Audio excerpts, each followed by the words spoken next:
Pada video kali ini, kita akan membahas tentang cara menyusun soal asesmen sumatif yang efektif dan bermakna. Jika Anda seorang guru, Anda pasti tahu betapa pentingnya soal-soal ujian untuk mengukur pencapaian siswa. Tapi, apakah soal yang kita buat sudah efektif? Mari kita bahas bersama.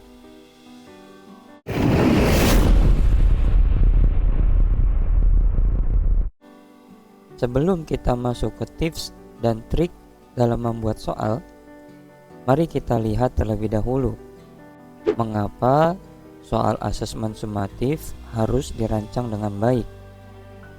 Soal yang efektif bukan hanya sekedar menguji hafalan siswa, tetapi juga kemampuan berpikir kritis, analisis, dan pemahaman konsep. Dengan soal yang baik, kita bisa mendapatkan gambaran yang lebih akurat mengenai sejauh mana siswa telah menguasai materi.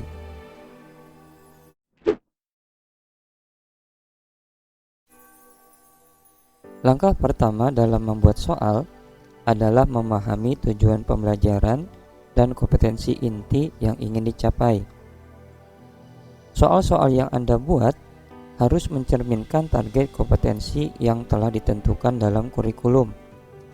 Pastikan Anda memiliki daftar kompetensi yang jelas sebelum menyusun soal, agar setiap soal benar-benar relevan dengan keterampilan yang ingin diuji.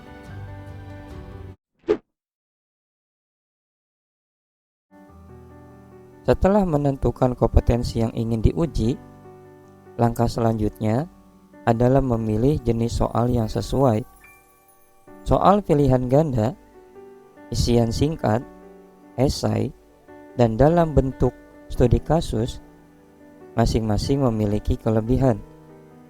Untuk soal pilihan ganda, pastikan setiap opsi jawabannya logis agar siswa benar-benar diuji pemahamannya, bukan sekedar tebak-tebakan. Sedangkan soal esai atau studi kasus lebih baik digunakan untuk mengevaluasi keterampilan berpikir kritis dan analisis.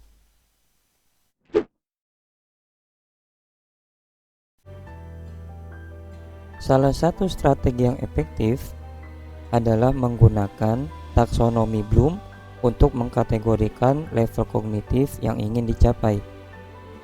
Soal-soal bisa dirancang untuk mengukur pengetahuan dasar hingga kemampuan berpikir tingkat tinggi. Misalnya, soal mengingat lebih cocok untuk pertanyaan definisi. Sedangkan soal menganalisis atau mengevaluasi bisa meminta siswa memberikan opini atau alasan tertentu berdasarkan data yang ada.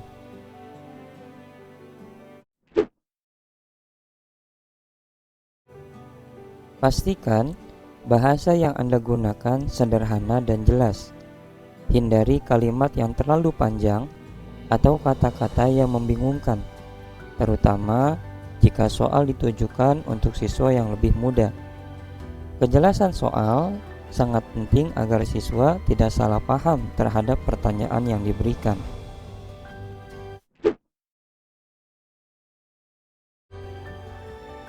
Jangan lupa melakukan uji coba soal, terutama jika Anda baru pertama kali membuatnya.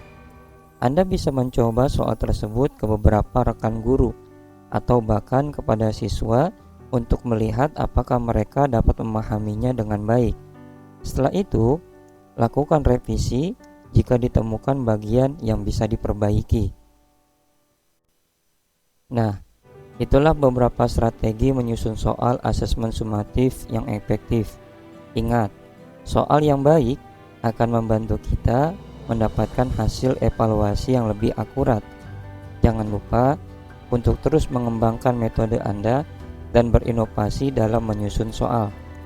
Jika Anda merasa konten ini bermanfaat, jangan lupa like, komen, dan share agar semakin banyak guru yang bisa mendapatkan manfaatnya. Terima kasih sudah menonton dan sampai jumpa di video selanjutnya.